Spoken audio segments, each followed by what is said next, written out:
Well, I don't remember how I got in touch with Jenny Rose Carey the first time, but she came down and spoke.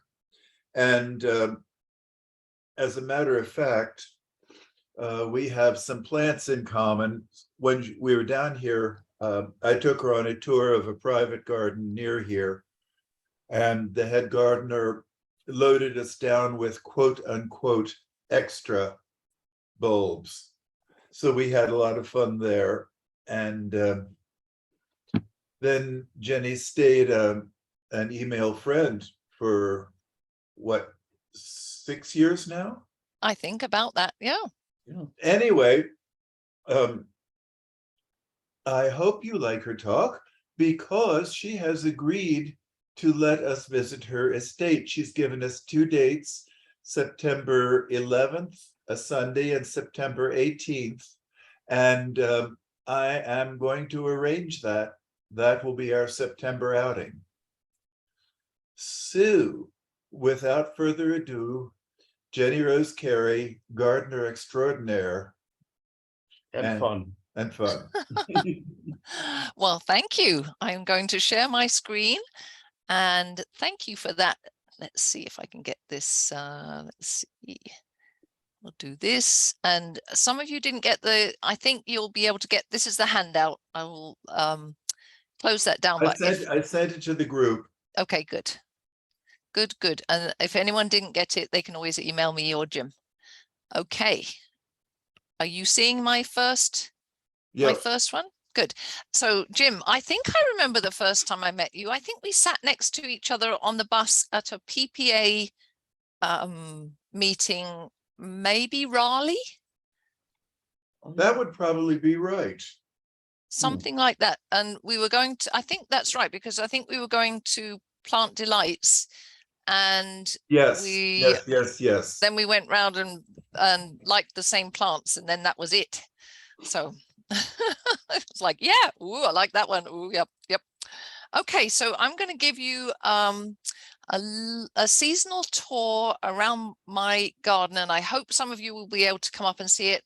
And bear in mind that these images have been taken over 25 years. So I sent you the handout, and I have been at my current garden 25 years. So this is like mostly within the last 20 years. So one of the first questions that people tend to ask when they get here is, A, what did it look like before you got here? And I'll tell you more when you get here, because it looked like not much. And B, where do I get my inspiration? And I like all of us, I think it's visiting other gardeners, but I'm also a garden historian, and I have piles of books that I read and enjoy, and I'm always inspired by them. So I have a few quotes into the lecture, and then other gardeners, like sitting next to Jim on the bus. So that sort of thing. So we love that. So I am lucky enough to be English, because I do think, you know, I get a little street cred maybe for being English, but, you know, partly because, as we know, there's a lot of people who garden in England. Not that there aren't in America now. Apparently, I think it was our GardenCom group found out that there were 16 to 20 million new gardeners during the pandemic. So, you know, we're amongst a lot more new friends that are taking up our passion. But, you know, I do get to visit gardens, and also I have a gardening family, so they like to come with me. But even, you know, in this country, I try and visit as many gardens as possible. I went down to Williamsburg one of the pandemic years and loved their spring display. And basically, I do love cottage gardens, and the little gardens at Williamsburg I've always loved, and the way that, you know, enclosed gardens. And here I am on 4.5 acres. So, oh well, which is my pandemic expression. So here is me in my granny's garden, a little cottage garden in Kent, in Ditton. And I only recently had this slide from my uncle after he passed away. My cousin sent it to me, but up until that point, I was only in black and white. But, you know, and there's one other one that I'll show later on. But I realized that, you know, when I looked at it, the first thing I saw was my hair was doing exactly the same thing as it does now, and there's no hope for it, and it's a little lighter in color.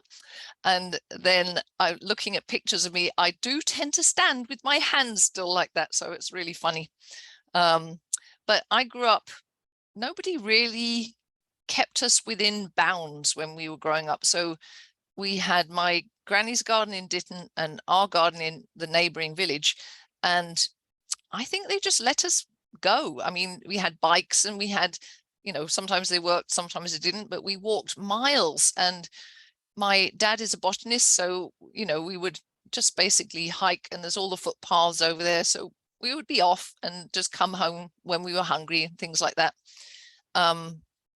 And about, yeah, this 25 years, just over 25 years ago, we bought this place, and it was a real fixer-upper.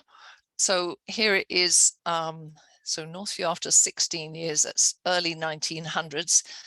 But we still have the stone pillars, and we still have some of the things. But unfortunately, we did get the tornado through on the 1st of September from Hurricane Ida. So this lovely, amazing dogwood did get blown over right over the driveway, along with a willow oak that covered the driveway twice. So we were stuck in our house for ages, and we lost power for a week. So it was devastating. But, you know, only that right hand shutter there was the only thing that came off the house. It's got 2.5 foot thick stone walls, and we were in the basement at the time.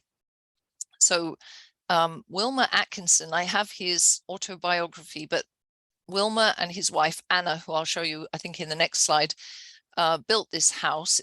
It's a stone farmhouse, basically. It was built as a summer home, but he was the founding editor of the Farm Journal, and some of you may have heard of that. And in Philadelphia, if you go to Rittenhouse Square, no, Washington Square, they lived in Rittenhouse Square, Washington Square, you'll see Farm Journal building.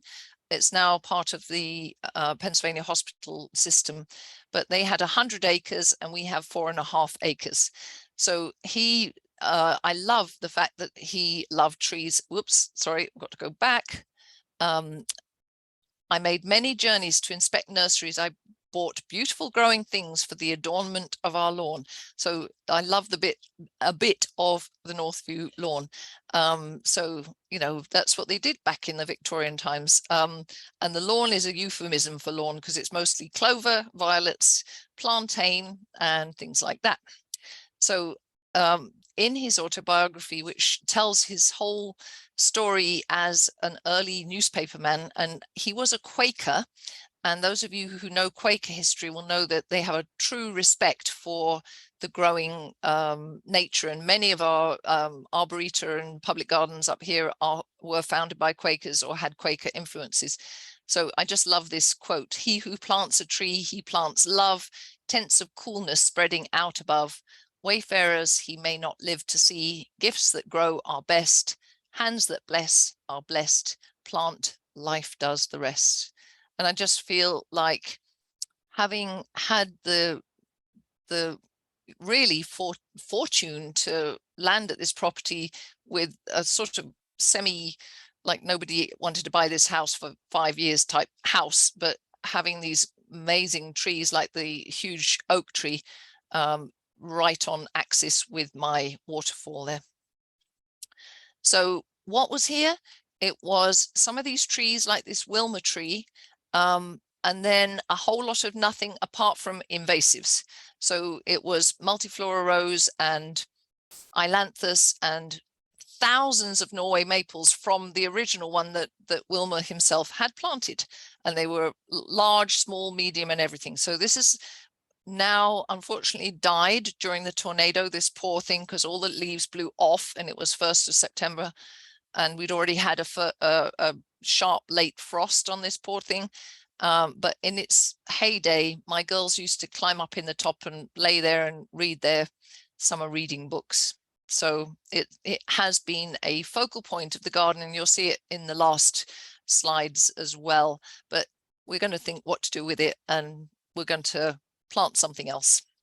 So there's Anna, Emily, Elizabeth, and Gertrude. We also have an Emily, and we have 2 other girls. So they had 3 daughters. And one of my fellow Temple alums gifted me some photographs because her great grandmother was an Atkinson, I think. So, you know, it's a very local family and has, you know, he was incredible. He was, as I said, he was a Quaker. They were abolitionists and they were suffragists. So he was head of the Men's League for Women's Suffrage in 1915 in Pennsylvania. Didn't get the vote through for women to have the vote, but you can know that these four ladies in his life had something to do with it. But also there's a stop on the Underground Railroad down our back driveway. So I think their family had been in this area for a long time. So I do believe that they were very involved with that. And then they built 2 or 3 houses for freed slaves that are adjacent to us. So they were, you know, I feel like very inspired by them as people. Okay, to the garden. I thought I would just divide it up into some seasons and we would talk about different areas of the garden in different seasons, but sort of like how I've put it together, some of my inspirations and what I like. Okay, so really when winter comes, I do not like the garden at all, but I have tried to make it a winter garden. So I'm always inspired by stonework. I love stones. I love rocks. I love the permanency of it. And I am not going to have, this is Iford Manor. I don't know if any of you have been in, it's a little village called Freshford, which is where my uncle and the uncle that passed away, but my aunt is still alive. So every time I go and visit her, we go over there and those of you who are musicians, Jim, they have operas here in the structures. Look it up. It's absolutely amazing. I didn't go, but they went many times. So stonework, maybe I can't do as much stonework, but I have put tons of stone into the garden. But I've used other structures, found objects and trees that got hit by lightning, like this oak tree, to make something that becomes a focal point in the garden. And I know this is on the process of decay, but over the years, you know, the girls carved their names in the logs and used to go up there and, you know, play like hiding games and all kinds of things up there. So it has been a focal point, whatever the season. Evergreens really are important, and I think they're due for a resurgence. And obviously down at the National Arboretum, you have the wonderful, what's it called, Gotelli collection. But the fact that when you look at the benefit, the wildlife benefit, the benefit to us, the winter benefit, I think we need more evergreens in our garden. And I think a lot of landscapes use the formulaic ones rather than thinking a little outside the box. I also don't mind if people trim them. Some people hate this. My oldest son-in-law hates people trimming them, but my godmother lives in Cumbria in the Lake District. And so when I went to visit her last time, I went to Levens Hall, which at least since I don't know, maybe the 1600s or 1700s, they've had topiary there. And this picture I found in a magazine, but I loved it because it's 1950. And if you look at the ladders and then this motorized, modified drill in a wooden wheelbarrow to try and trim the hedges, I just thought this was fascinating. I love things like that. And then that's when I went to visit, and they sort of do carpet bedding underneath, and the whole garden is about structure and about its quirkiness. I love that quirkiness. I think that's really what I love as well when I think about it. So when Joe, who works for me, this is his shop. Joe's shop is in here, and these were getting out of hand. He couldn't get in, and he was like, "Can I cut them down?" I'm like, "No, just play with them." So Joe's last name is Giampa. He has never been to Italy. His parents, I think, either came from Italy or the next generation came up, but Ambler, where I live, many Italians for many generations, because they were brought over as stonemasons to build many of the stone houses that are around us. so he made these happy heads. So I don't know if you can see the smile, the eyes, and the hats, but you know, it's happy. And then I'm not a big fan of sculpture, and I definitely don't like really people. I have a few people in the garden, but they always give me the heebie-jeebies, especially when I go around at dusk, but oh well. So this is Ellie the elephant. I bought this for Gus for one of his big birthdays, and then he went on another birthday to a cocktail party without me when I was somewhere else, and bought this. It's made of recycled steel drums by an African artist, and all the money that he raises from this goes back to his area in Africa. And we called it Arthur because everything has to have a name, but then it turned out to be a gorilla, but you know, it's still stuck, Arthur the gorilla. So that's hiding in the woods. The other thing I am very opinionated about, that's not upon it, is having plenty of places to sit. And I love gathering spots. And this is one I saw on a trip to Indianapolis. And I love this. This is based on the Jens, I think this might have been an original one, a Jens Jensen council ring. And so somebody didn't want their 3 front steps going up to their house, and so the guy that I work with on the installation, he said, Jenny, you're not going to believe it, somebody doesn't want these stone steps, and he said, I know you're going to want them. And so we made this this garden. I think somebody's come off mute, maybe, because I'm hearing some background noise and I don't think it's me.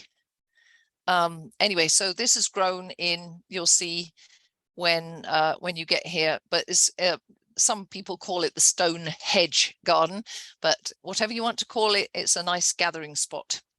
And in winter, what do we want to do? We don't really want to sit at a gathering spot, but we want to walk around the garden. And so back in, this is 2007, I started my winter walk. And when you come, you will see that quite a lot of these trees aren't here.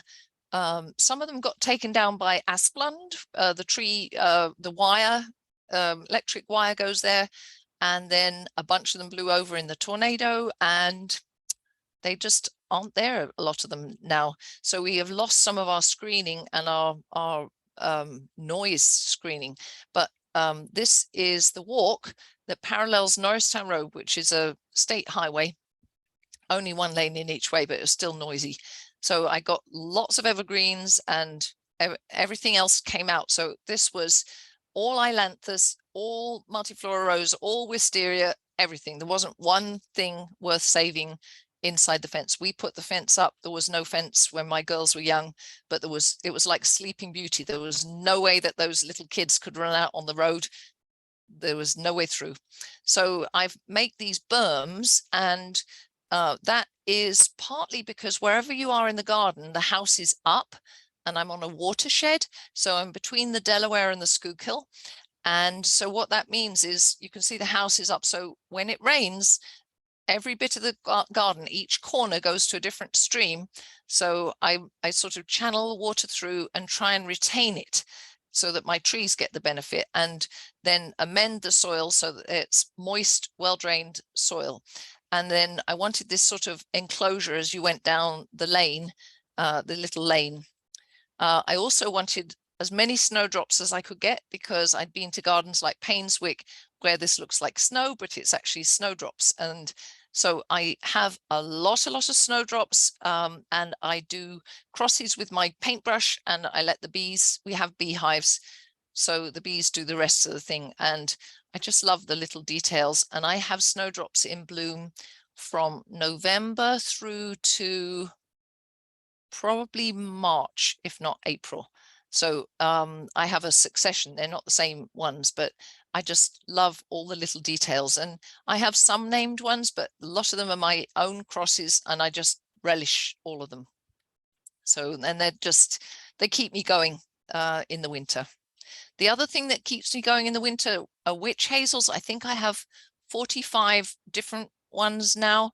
And this is when they were a little younger. Some of them took a beating in the tornado and got like ripped out of the ground slightly. So we're watching a few of them. And that was the trouble. We didn't know, because it was September 1st, we didn't know how much it got damaged. I mean, we were picking up litter, like pieces of houses, and we still are, like siding and roof tiles and somebody's grill cover and a screen window, and, you know, furniture, like outdoor furniture bits and everything, kids' toys.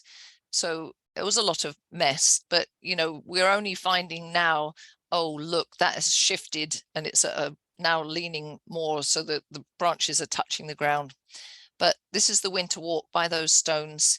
And as I said, I love quotes. So this is Marjorie Fish, who was a cottage gardener down in Somerset. And this is what she said: witch hazel has a maroon calyx in which the stamens, looking like 4 little yellow eyes, are embedded. And now every time you look at that, you're going to think, oh, look, there's 4 little yellow eyes. Or, as she carries on, rather like the strips of a carrot coming from a grater. So, you know, it just, I love seeing how other people experience the same things that I'm experiencing. And then I, you know, I don't usually forget them. So this is Jelena, and I was lucky enough to go some years ago to, that's Jelena de Belder, and the name of the arboretum where she and her husband were was Kalmthut. It's right on the Belgium, Holland and Netherlands border, and I was lucky enough to meet her daughter, whose name is Diane, and that's another very famous witch hazel. Of the other ones, I love this one, which is called Aurora, and it's so fragrant. I only really buy the fragrant ones, and then Rochester is another one that blooms really, really early. So there's the opposite view, and I've added this sort of cart track going through, and then on the left are Scilla and things like that. And the tree above is Prunus mume, which comes out very early too. This is the, I don't know if you can see on this slide, right at the end of that is a terminus with a very subtle pink door, may I say. This is before I put the path in. I did have one of my garden club friends come, and when I first painted the door that color, and she said, I said, what do you think? And she said, wouldn't it be more tasteful if you painted it that lovely French blue? And I said, yes, probably, but I like this color best. So, you know, and I'm sure at her house, everything is a lovely, tasteful French blue. She is a very nice lady, so I'm not being mean to her, but, you know, I like the pink. So I'm passionate about these rock garden iris that come very early in the spring. Some of them, this is Cantab, which I don't see in the trade anymore, but there's a whole bunch of new Iris reticulata coming out of Canada, and there's definitely more coming along. I have quite a few. I can't remember how many I have. This one's Harmony. But the bees, you can see how much pollen they're getting off this. The bees really need these early snowdrops, Iris reticulata, to survive the winter. This is really like their saving grace. So this is what's in this season. And then I've had the most luck. I have a collection of crocus that really comes and goes, but the Tommies, the Thomasinianus, do seem to seed themselves in. You can see this is in gravel. I have various gravel gardens that, you know, really this is good because the chipmunks find it at least a little harder to dig them up and eat them. I've also found that planting them in lawn helps a lot because that's also difficult to dig up. Not impossible, but it's a little harder. So a lot of my bulb obsession came many years ago when I was working at Temple University, and I was the lecturer on board, did it twice, river cruises from Amsterdam to Antwerp. And just going to the Keukenhof, if you have never been to the Keukenhof, put it on your wish list, because I would go back in a heartbeat. It's really sponsored by about 60 of the Dutch bulb growing companies. They redesign the whole thing every year. They leave the trees and the hedges, but they scoop all the rest of the bulbs away and come up with a new planting scheme every year. So one of the things that I saw, and this is 2010 and 12, was much more of a mixed planting. I hadn't really seen that all those years ago, hadn't really seen it in this country so much. So intermingling the bulbs in the same planting thing and using sort of ones that bloom at the same time and then successional bloom of plants. So they would in one bed have early, mid and late tulips, and then the earlies would come up, they'd cut the tops off, the mid would come up, they'd cut the tops off, and then the late would come. And all of them are in the same color scheme. So you, even if the wrong things overlap, that doesn't matter. And they treated the bed more like we would treat a container. So what I tried to do when I came home was think, and obviously we don't have the I suppose, is clement a word? If inclement climate, you know, ours is not as clement, if that's a word, as theirs. And Kirchenhof is only open from mid-March to mid-May, I think. So they really can only, they do just like a big ta-da show, and then they don't have to worry about later. We have to worry about later. So I nearly didn't buy these tulips because they both have strange names, but the very chic is the pink and the smaller one is honky tonk, and the daffodil, I can't remember the name of the daffodil, but I'm a big fan of this light. I talked to Kathy on her podcast last week or the week before, and this is the color, Kathy. This is the one I like, that little honky tonk and the daffodil, because they mix and mingle with everything, especially in the spring, all the colors. Anyway, so I can't do this. I do not have the money of the great big companies, but I'm just looking at this and thinking, do I like it? Why do I like, what do I like? You know, so this is what I do. I sit and look, or I take photos and look at the photo, analyze. They have picked all the same type, so they're blooming at the same height, and then, you know, done it in sort of waves of color. So what I did, I am obsessed with the parrot tulips, these ones with the flame colors on them. And then I underplanted it with these lovely blue scented hyacinths, because I really love fragrance in every garden. And as you can see, there's other tulips coming up the later show. So the spring green is the white with the green, and then there's a dark one. I don't remember which one that is, but I try and pack them in together and layer them in these are in raised beds. So there's another parrot tulip, but I'm loving those. And daffodils, I've been obsessed by these for years, just because nothing eats them. So they're really good. So, and you could see the fields of the bulbs over the little river thing that they had there. They had some boats going up and down. One other place I saw a lovely display was at Filoli out in California, and my girls were so wonderful. I was lecturing out there, and this is many years ago, and they closed my eyes and then walked me around the corner to see it, and it was just, there they are many years ago. And the youngest one is the one that's obsessed by daffodils, and she lives in San Francisco now. The oldest one on the right is in London, and the middle one is in Bucks County near me. And my main my main collection of daffodils are the heirloom ones, or the historics, which are pre 1940, partly because I have this old house and I feel like they go with it, but partly also because they are, as my mum would call them, good doers, and they really just go and go and go. So and multiply, and then you can dig them up and move them.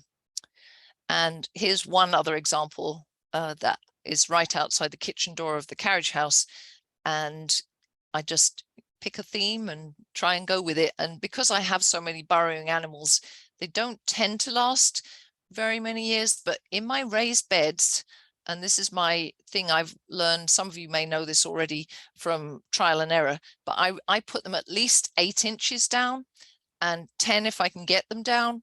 And under my raised beds is gravel, so that also helps stop digging animals. So I put them really deep, and then pick ones like the Darwins that tend to perennialize. So if you want them to come back. Many people don't, because they want to change the color scheme every year, so that's fine. And the Dutch bulb industry thanks you. I also, when I went to Holland, saw more different colors of hyacinth than I had ever seen. When I was growing up, it was blue, white, and pink. That's your lot. This one, I was just like completely enamored of. Splendid Cornelia, and then another one, Miss Saigon. There's also one called Woodstock. And, you know, if you like the peaches, Gypsy Queen is just a favorite. Jan Boss, there's just so many of them now. And I love these small to medium daffodils. I have a miniature collection as well, miniature daffodils, but I love these medium ones because they mix and mingle very well with other spring bulbs. So this is one that I would highly recommend, Topolino. It's a small flowering bulb, stature wise it's 10 to 12 inches, but don't freak out when you get the bulbs, because the bulbs are much bigger than you think they would be. And fragrant ones. Many daffodils have an incredible fragrance. People don't think of it, but this one in particular, fragrant rose, and of course it's rose, so I like it. And crown fritillaria, I saw this used. I cannot get it to perennialize. I have many other fritillaria in the garden. This one I really want to perennialize, and then I don't want to be the bearer of bad tidings if you've never seen it. Do you see at the top there? The mating lily beetles. They are bright red and they attack lilies, but because the fritillaria, you know, closely related, they also eat the foliage of these. I squish these, find them, and their bellies are black. So if you can hold a piece of white paper under, so they don't fall onto the soil or the mulch, but they are varmints of the worst order. And the young, what would it be? Not larvae, maybe it is larvae, look like frass of some sort. They are horrible, but you have to squish that as well or remove it and flush it down the toilet or something. I don't know, but they're gross. So this is back to the cutting garden. You can see the happy heads, and we'll return to the cutting garden for its autumn look as well. So it just is different every year. This is when it was quite new, and the beds have been redone. But in the tornado, all of this fell down because my neighbor's tree exploded in, you know, the neighbor is not that close, exploded and crushed the whole thing. So we have a new fence now, and we had to mend the beds, and all of these structures came down. Lot of work. Another thing that's not there anymore is Caput, is my crabapple tree, and we were just saying how nice it looked. But I love planting bulbs in grass because that does remind me of English country gardens, and the Stinson plantain word, I don't know how to pronounce, but you know, it's a planting in grass, I suppose. And just another couple of views, but I do muscari, I do things like the Scilla siberica, which has blue pollen, which fascinates me. All the different colors of pollen. When I take the close-up pictures, you realize how many colors of pollen there are. And it's closely related. Gloria of the Snow with its white centers, and then all the muscari. Again, those trips to Holland really opened my eyes because there are so many muscari, and people think of the old-fashioned one as maybe a little weedy, but the newer ones, the white ones, the ones with the top knot like this one, the latifolium, do you see how there are two colors on it? There's one called peppermint that my husband loves, and then I pair it with things like anemone blanda and the Iphion, and there's such good value for money, and they show off really well against the green of the grass, especially if it's sort of scrubby grass like mine is. So this is how I do it. I get them or order them by the 100 or whatever, and then put them in a bucket and just mix them all up, and then basically dig out a little circle of turf. Sometimes discard that because I don't really want the turf above them that first year, and dig a little hole, and then just whatever random thing comes out of the bucket that goes in, just a few and different numbers each hole. So some will have 3, some will have 5.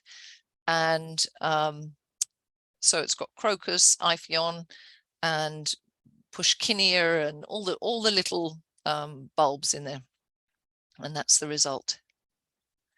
Another area is spring beauty, and I do intersperse this with some crocus, particularly the early crocus, but again, that tree is no more. It's trying to live, but it's not. And then spring beauty is a native, Claytonia virginica, And what I've done over the years is leave the grass long for longer. So I probably will have cut it by the time you come, but it's really, I leave the grass and the birds love it. And I just saw birds the other day eating the seeds and things. And I am rather obsessed with dogwoods and redbuds, and not only the dogwoods for the bloom, but for their fruit, which are important for migratory birds. And we'll move on to Redbud Alley. So the winter walk used to just end here at this bench, which is our stone underneath our front stoop that wasn't doing anything. So I made it into a bench for our anniversary, 25th anniversary, and then made this Redbud Alley. And it's grown and grown and grown and grown. So it's even taller than this now. And it's really nice. And I now have a purple bench. This is an American beech. I have a purple bench here and purple bird houses. And these are the Hugelkulturs, which I'll tell you about later.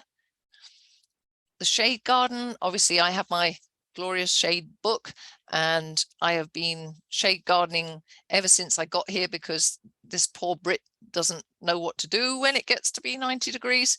So I just am very inspired by many shade gardens around the world, such as Exbury Gardens. This is their azalea bowl, which is a Rothschild garden. It's down in the New Forest area of southern England, and look at that, and look at the reflection, and just every color goes. They don't seem to even worry about all the colors. So it was eye-sockingly colorful.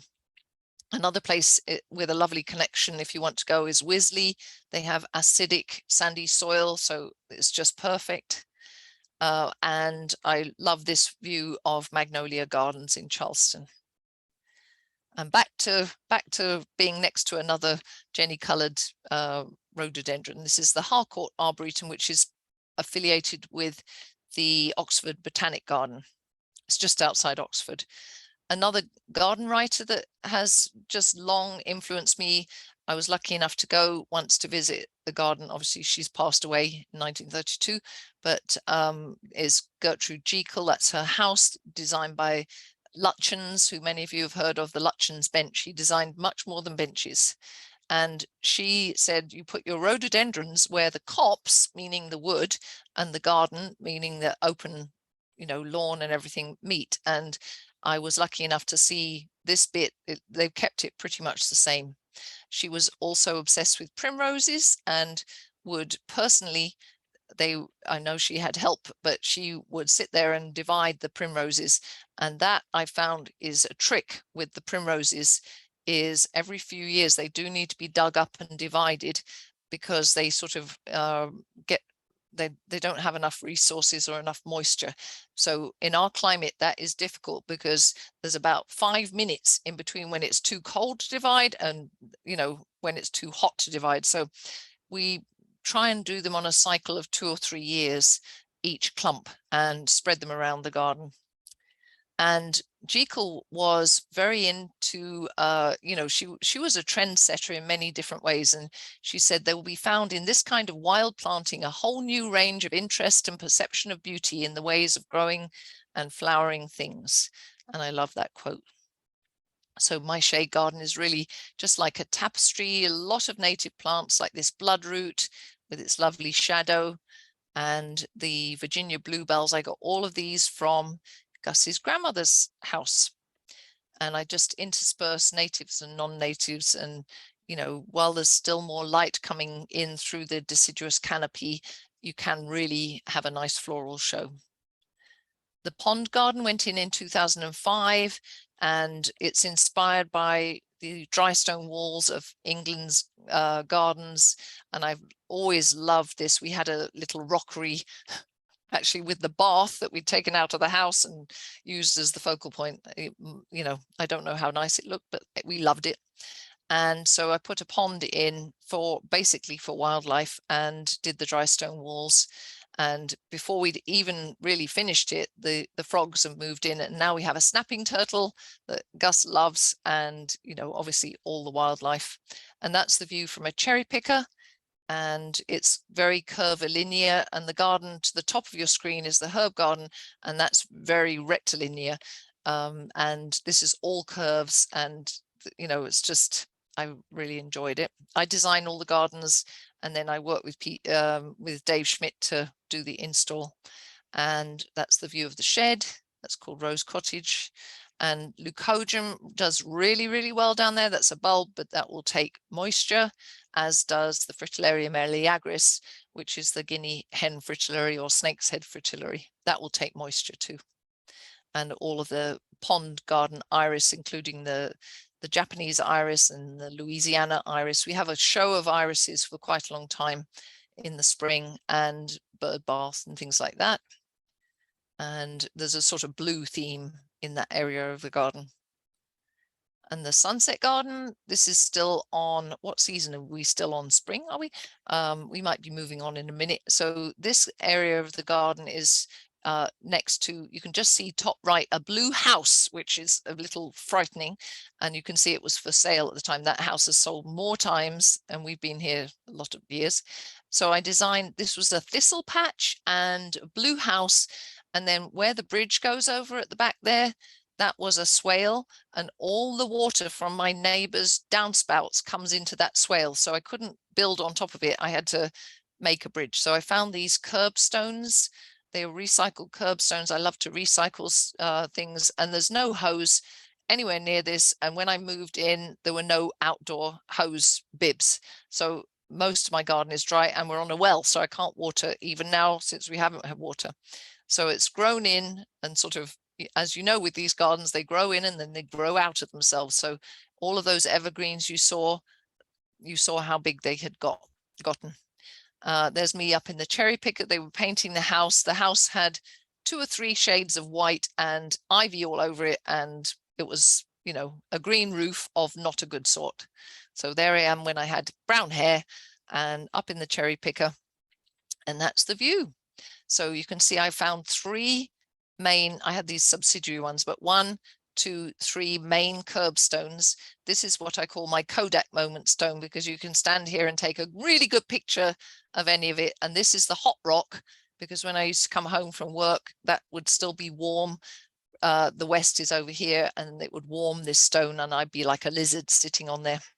And there's yellow plants because it's like a setting sun. So there's the west, the setting sun, and these are the rays of the setting sun. And one of my favorite early spring daffodils is Rapture, with its swept back, looks like a swept back hairstyle, or a dog in a car with its ears flapping, but it's very, very good perennializer. I love pasque flower, and it seeded itself in the garden, and I get all these different colors. And the dianthus, just for its fragrance, but it's also a nice ground hugging plant. And there's the Sternbergia, Jim. So it's a very happy home out here in the dry garden, and this never gets watered. So this was our lucky plant that Jim and I got, whoops, and it blooms in the fall. So maybe it will be out when you come, we'll see. But that's another view of that garden. Into late spring and early summer, there's the moon beds there. I had a sunset garden, so I had to have moon beds, and these are sort of like half moons. And again, Jekyll, among the later developments of horticultural practice, the careful study of color effects forming of a picture of garden beauty and glory. So she was very much influenced by color, and she approached color as an artist, not like the carpet bedding with the red, yellow, blue in sort of rings of the previous generation. And one thing that she loved was pure white foxgloves, and she would rogue out any of the other ones, including this one. She'd rogue out because it has dots in it, and she just loved the pure white ones. I love all of them, and I'm an equal opportunity foxglove grower. I have different species as well, but the old-fashioned name for these is fairy thimbles. And this time of year also got the lupins, which I grow from seed, and we have luck some years. I don't know what happens with the weather. And then poppy and larkspur. And then bearded irises come along. And I do belong to the Iris Society, and you get some really good deals on irises, so that's always good. and the alliums, which nobody used to grow, and now they are so popular, everyone knows about them. I am loving this new generation of yarrows. This one is Firefly Amethyst, but there's another one, new vintage violet, that I'm also loving. That flower for the new vintage violet has been flowering for 2 months, I think. And I just started deadheading it today. So that's not a bad deal for one plant, and nothing eats it, I don't think, hopefully. So there's the opposite view of the moon beds looking back to the house with betony and foxgloves and cleome and lamb's ears and alliums and all the things. Now it's phlox. At this time of year, it's phlox. The herb garden was the first real garden to go in 2000, and it was inspired by cottage gardens of my youth and just again, the rectilinear sort of herbs along with other flowers. It's got much more cottagey as the years have gone on. This is my dad and stepmother's house. They moved out of this a few years ago, but they in 2000 were putting in a rectilinear 4-square herb garden at the same time, and we didn't even know we were doing it. And there is in later years. I do love that herb garden. And that's what my herb garden looked like in 2000. And if those of you remember, this is when Google Earth came in about this time. And so I looked on Google, and I wish I had taken a screenshot or something of it, but it looked like somebody had plopped a garden down from outer space. I mean, a flying true garden just landed, and I hadn't sort of grounded it into the things. Look at the copper beech on the front. That was a present to my husband for our 15th wedding anniversary, and we're coming up to our 39th in a few weeks' time. But look at that, and then you'll look at it in winter or early spring. That's the same one, and now it's just enormous. And if you look at this, there are 2 branches on the right and only 1 on the left. When I bought it, it had 2 and 2. And then my lovely Janet, middle daughter, there was nothing there but that tree. And she got the soccer ball out of the kitchen door, which is right to my left here on this side, came down here, kicked the ball against the tree and broke one of those branches off the day it was planted. I swear that is true. So as the garden grew, first I put in, what did I put in first? The pond's not there. I think I put this garden in on the right to sort of, so the weed whackers didn't get my clematis that were in there. And then the dry garden went in, which I'll tell you about, and then the pond. But it looks so different now. The herb garden continues to be probably my favorite, just because I love I was working in there this morning, and you just walk in there and there's, just a fragrance waft comes at you. And actually, if you look on my Instagram, this whole path is lined with cleome at the moment. It's just gone a little crazy. So it's plant packed, intermingled, self-sowing plants, very seasonal, and plant packed is about the right word. So it just varies from season to season and year to year. But I love these terracotta pots so much, and I've tried to sort of cluster them together. They are now outside the herb garden because the herb garden has got so hot that all of, like my pomegranate and the rosemary and the myrtle and the bay trees all need more shade now. So they're outside in what's called the Italian circle. So things like the tanacetum, there's the flora pleno, there's the snowbally one, there's rue. I was just attending to that today. And then the pycnanthemum right now, the blunt mountain mint and the virginiana, there are so many pollinators on that today, hundreds. I don't think I could have counted. And then the swallowtails are out. We have had, luckily, swallowtails galore the last week or so. Last year I saw so few, but I do plant all their host plants like rue, parsley, fennel for their caterpillars, and then I plant tons of phlox for them, and Silthium perfoliatum. They have been the prairie cut plant. They've been all over that. And roses, I have to have roses, middle name. And I love the stripy one, Rosamundi. And just imagine burying your nose in that. And to me, if a rose doesn't have fragrance, it isn't really worth growing. Even if it's very, very pretty, I don't like it. And then sweet peas are clinging on. I just picked a couple today, and I hope they'll last a few more weeks. Moss garden and stumpery doesn't look like this. It's very much, I planted some more trees for shade, and they've sort of taken over a bit, as they tend to do. But I love moss wherever I see it, and that wasn't my garden, by the way. That was the Siena Botanical Garden, but you know, that's some of my inspiration. And then this is my garden, and next to this I have a little tea area.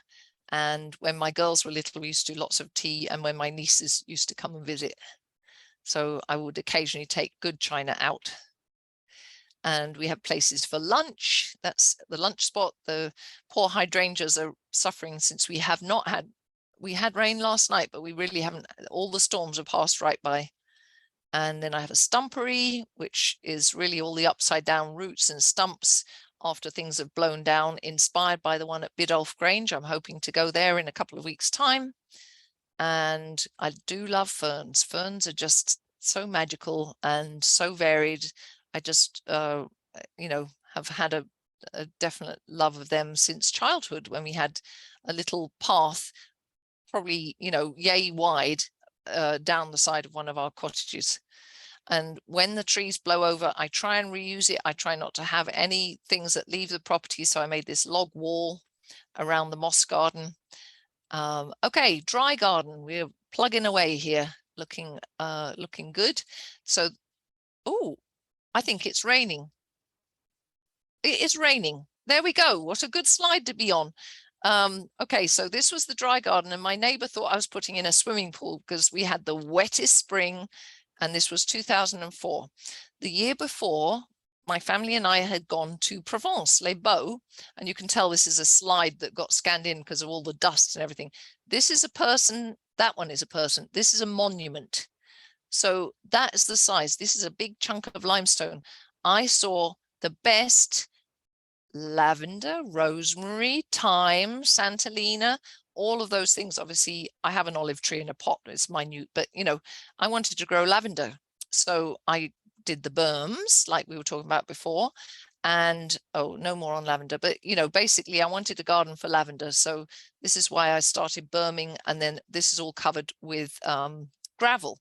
But I do love my self-sowing plants. So there's a few of my self-sowers. I'm actually going to write about self-sowers in my blog next month. So watch this space. And poppies, all the poppies, and including the California poppies. And one of my garden writers, Celia Thaxter, called it satin shimmer, and I agree. So this is it, new garden ready for a PHS garden tour, May 2004. I don't know if any of you were on that tour, but until the night before, I had about 7 plants in that garden. And the lady from PHS came on the Thursday and had a fit because there was just nothing in the garden. But I'm like, I'll be ready. So there it is a few years later. So it's changed. It's not the same, but I found which ones work. I found which ones really thrive in, because I never water this garden. So we have had at least 2.5, if not 3 weeks of no rain, and the things in that garden don't care. They are fine. So things like Asclepias, it's not wilting at all. Things like the, you can just see it at the back behind the bird bath, Eryngium yuccifolium, doesn't care. Silenes, this Silene came from Joanna Reed. I don't know if any of you knew her. She was a big influence on me. And, you know, the Corydalus doesn't care. And neither does Agastaki or, you know, any of the things that have grown from seed. And that's what it looks like from the cherry picker. It's, my husband called it the Cinnabon garden because it just really goes round, and then you end up in the little sitting area in the middle. And the cottage you saw from across the pond, and there's gardens all around there. And I have a new greenhouse that behind the cottage that I got for Christmas, and my son-in-law put together for me. And there is the view from through there, through the beaches. And that's what it looks like now, with the Rudbeckia coming out, and Helenium is coming out, and the Lobelia syphilitica, and the Cleome, And that is a very neat looking shed, which at times it looks neat. At the moment, it's got it being used for a bit more pot storage. I think I've got a few more pots in there. And then we're getting into the last thing. There's the rain garden. I'll show you another bit of the rain garden. There's the hugel culture. So those of you who don't know, that just means hill culture. It's a German word for, it's part of permaculture, really. So we have had so many rotting logs that wouldn't be good for firewood, like the Norway maples and things like that. So they're the base. Then any old mulch or, you know, wood chips or anything gets piled on top, and it's really a haven for wildlife. The birds love these bird houses, and looking round to the right, you'll see the sunset garden. Things like Tithonia, I love for the fall. I think the rabbits may have eaten all of ours this year, so we may be out of luck, which makes me sad. And then I'm rather obsessed with dahlias. And there's me as a tiny wee thing in my granny's flower garden. And you can see the sweet peas and the morning glory and the, what else is in there? Coreopsis, calendula, you know, oh, clary sage, the hormidum. No, viridis it is now, salvia viridis on the left, fuchsias. So I've literally grown up in gardens and just always loved them. And you know, try and have flowers all year round. Actually, I think I've worked out that I actually do have at least one flower in the garden at all times, even if it might be under snow a bit, you know. But I tend to lean towards the pinks and purples, I have to say, with an occasional orange thrown in. And I love these ball ones. They're really good for arranging, and they hold up well in the vase. Gladiolus was so out of favor for a while. I've been growing it all my life, so I was definitely out of favor, but they are just such good value, and I love arranging with them. And things like celosia, I'm really a fan of these upright ones that they're just so good in arrangements. And cosmos, you might have noticed there's a little pink theme going on here, sorry. And I just bring in as many as I can and try and do at least one arrangement a week for inside. There's a spring arrangement. I like the mini ones, I like the little ones, and then just put them outside sometimes. And the last cut flowers are the chrysanthemums, which always annoy me because they're always done the week before Thanksgiving. So that's the end of it. So I like juxtapositions. So the castle garden on your left and on the right is the cutting garden. And I'm very much into natives, including all the sort of more prairie ones. And as I said, I try and collect that rainwater so it percolates down through these stones, goes to a low spot at the end. And boy, this is like a sea of evening primroses, our native Anethera biennis at the moment, and some asters coming along, and things like chelone. The chelone glabra is out, the white one is out right now. And I think this might be the last. The Lake Carey, it was put in just before my oldest daughter's wedding in 2015. And by just, I mean like a week before. So we had to do instant grass. There's that tree again. And the Acer Sangu Kaku below it, the one that's fiery colors. And I was inspired to do this by many times when I've seen reflections, like at the azalea bowl that I showed you earlier. But how about this? This was at the Hampton Court Flower Show some years ago, but I just love this with the cedar reflected in it, and it's like a tennis ball, but it's the reflection, and then on the right is like a sunken tennis ball, and they would sit in it just to, you know, for photo shoots. But I just loved this. I was there with one of my sisters, and we just kept going back to it. We just loved it. And then the frothy wild planting around it. And so when the tree was in its heyday, that's what it looked like. But we're going to have to do something else. And there it is again. But we have, you know, the $1 goldfish and the $2 koi in the pond. So the heron does stop by, and the raccoons love it. And we have frogs, and then we also have, that's the stepping stones to get there to the little islandy thing. And there's the island, and Gus and I sit there and we watch our batty bats that fly overhead, and it's very peaceful. So that is really a tour around the garden. And I realized I have missed bits out, but if you come and visit, you'll see fruit and flowers, you'll see book bed, you know, there are more bits but that is the most of it. So there's the Glorious Shade book. And then the new one that just came out July 5th is the Ultimate Flower Gardener's Guide. And this is, it's quite a tome, 600 photos, 91,000 words. And I am very pleased with it. I really feel like they did justice to my vision of what I wanted to talk about. And it's got some design in there, and it sort of talks about shapes of flowers as well as and textures and putting your garden together and some maintenance tips and things like that. So I sort of gathered together you know, as much as I could for the book. And there's my Instagrams and my website and my email. And I am just starting a monthly email. So if you would like to sign up, just drop me a quick note on email and I will include you on the thing. So thank you very much for inviting me to speak, and I hope I'll see you in person at some point. That was just wonderful. Thank you so much for speaking to us. We did have a couple of questions that came in. Sure. Sally Burry asked, when exactly do you divide your primroses? I know you said it was about a 5-minute time period. When is that 5 minutes? Okay, Sally. So, you know, when the spring is so wet and it's so cold and they are still on the tail end of the flowering, that is too early. You're waiting until really the soil has warmed up a little bit. So you feel like you're putting the roots into a soil that isn't like frozen still. So it's, I usually wait until after they've finished flowering, but may not have fully set seed.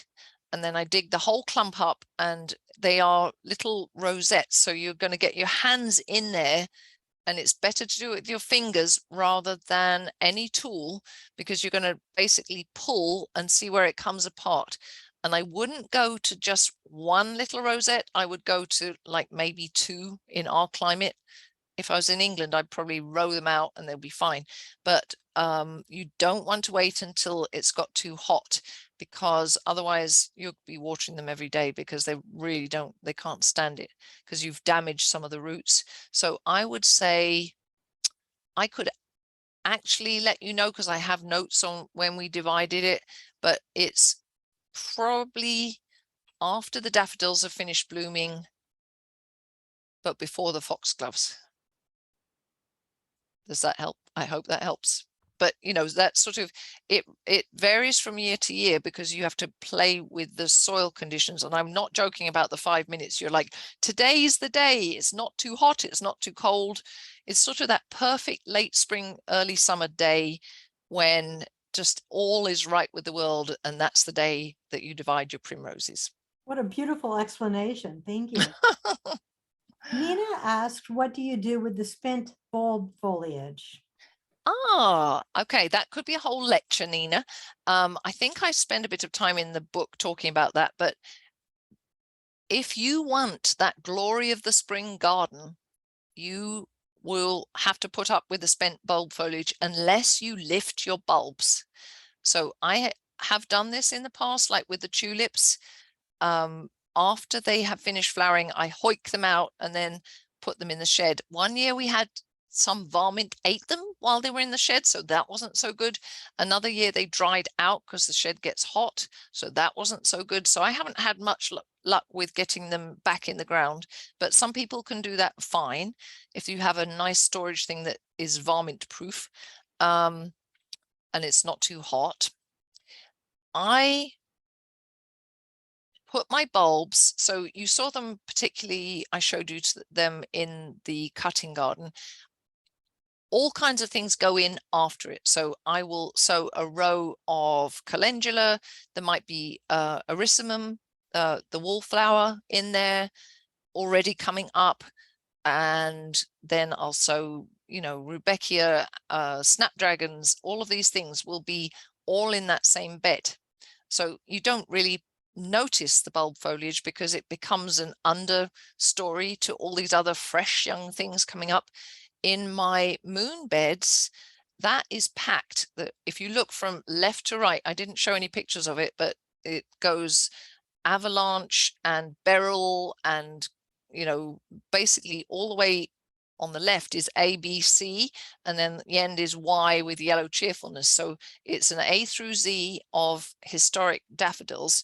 And people look at that and they say, how do you have anything else there? If you look at it now, you think, how do I have all those daffodils under there? Because it's packed with phlox. So I have coming up in between those clumps, I have perennials and some of the best are things like Nepeta, because that, how early that comes on. So you're basically, you're not tying those bulb foliage up, you're not cutting it off, because then you probably won't have much of a show next year. What you're doing is allowing it to die down, but other things come up through it and next to it, and even annuals you can put in there. It's basically disguise, let it die down, and it doesn't matter if you've got other things sort of gently shading it. That seems to work fine. And then when you can't stand it anymore, and you just pull it out, it'll come right out. So that's what I do. But it's disguise and distract, should I say, from it, or dig them up and store them somewhere and then replant them in the fall. Wonderful. Are there any other questions? Would someone like to unmute themselves and ask an audible question?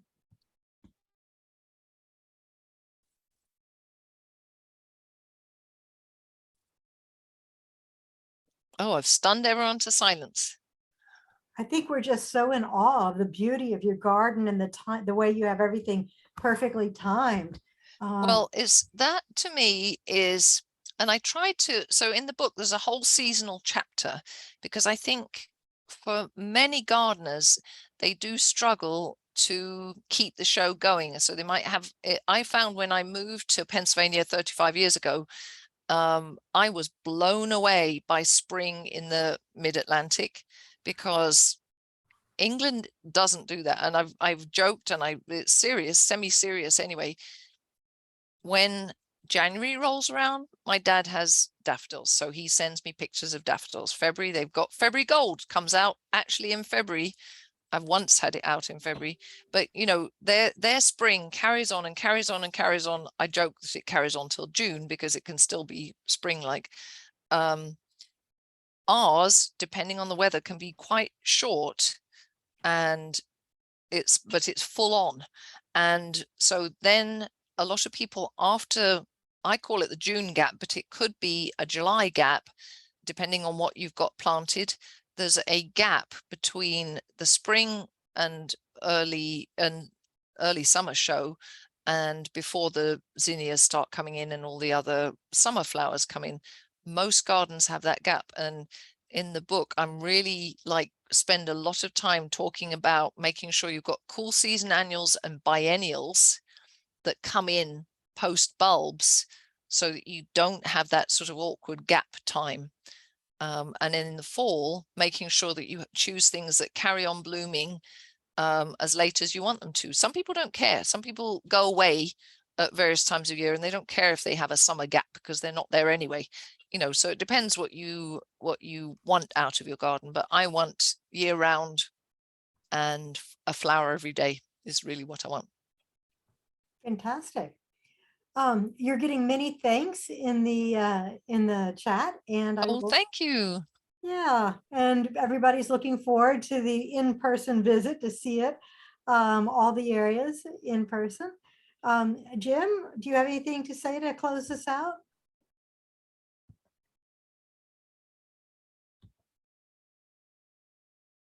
Oh, wow. Look at all these things. Okay. I'll put out the notice tonight, which date. I'll ask people to vote on it. And I'll say 2 weeks. They'll give you 2 weeks to vote, and then I'll tally up. Okay, I'm away. I'm going to Perennial Plant Conference next week, and then I'm going straight from there to, well, like the same day almost, to England for a wedding, and then I'll be back on the 17th. So you don't, I'm holding both those dates for you, Jim. So don't worry about it. If I don't return your email, it's fine. I just won't be giving you an instant reply. Oh, look at the pussycat. Which one is that one? That's another. Fred. He was that was him walking on the keyboard. Oh, Fred. Little cat, big fat feet. I'm trying to see if there's anything. Oh, Louise says, are you able to order seeds from the UK?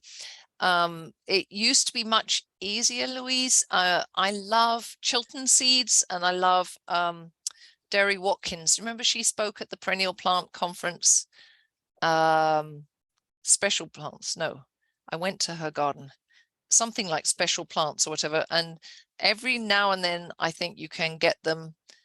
I don't even try and really bring them in, like when I'm coming home myself. It's just not worth bothering with, because everyone is very grumpy at the airport. So oh, you think it's a Brexit thing?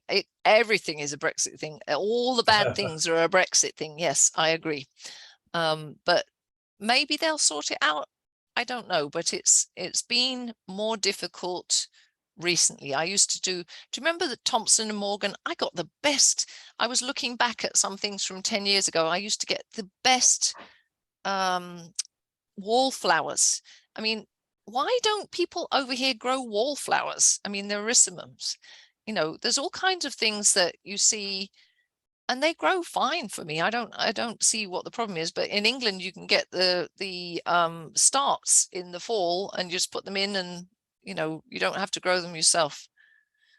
I love Thompson and Morgan. Yep, I did too. So I think we are back to seed shares. We like seed shares, like Kathy does. So I think that's oh, we do grow wallflowers. Got mine as no way. Southern States. I don't know Southern States. Okay, Lynn, can you email me? Lynn T, Southern States. I need to get wallflowers, because we grow some, but I want different colors, since I'm greedy. If you didn't notice after the whole hour that I just have no opinions on anything. Jenny, what you also can do is, if you have any thing that'll take you down to North Carolina, just south of Raleigh, in a town called Sanford, is a place called Big Bloomers Flower Farm, and they have small sizes of all sorts of perennials, including wallflowers. Ah, I might have to go down there. I have heard of Big Bloomers. I don't think we went on that tour when we were down there, but my oldest son-in-law, his family come from Charlotte. So and one of my friends is moving down there from Ohio, which I think is a good move. But yeah, that's a good tip. I'll have to put that on my list. Well, I appreciate all of you. Oh, thank you, Lynn. That's wonderful. Feed store on Eastern Shore. 3 colors? No way. Okay. I'm going to have to go to the Eastern Shore now. This is the trouble. You do a lecture and then go to the Farmers Market on Sunday. Okay, perfect. Okay, I'll have to meet you there, Lynn. Well, lots and lots of good suggestions, and we will Thank look you. for Jim's email asking us to vote on the date for the in-person tour of your garden, Jenny. So thank you for a wonderful presentation, and we look forward to seeing you again soon. Okay, well, I appreciate you having me, and I can't wait to see you in September. Great, thank you. Okay, thank you.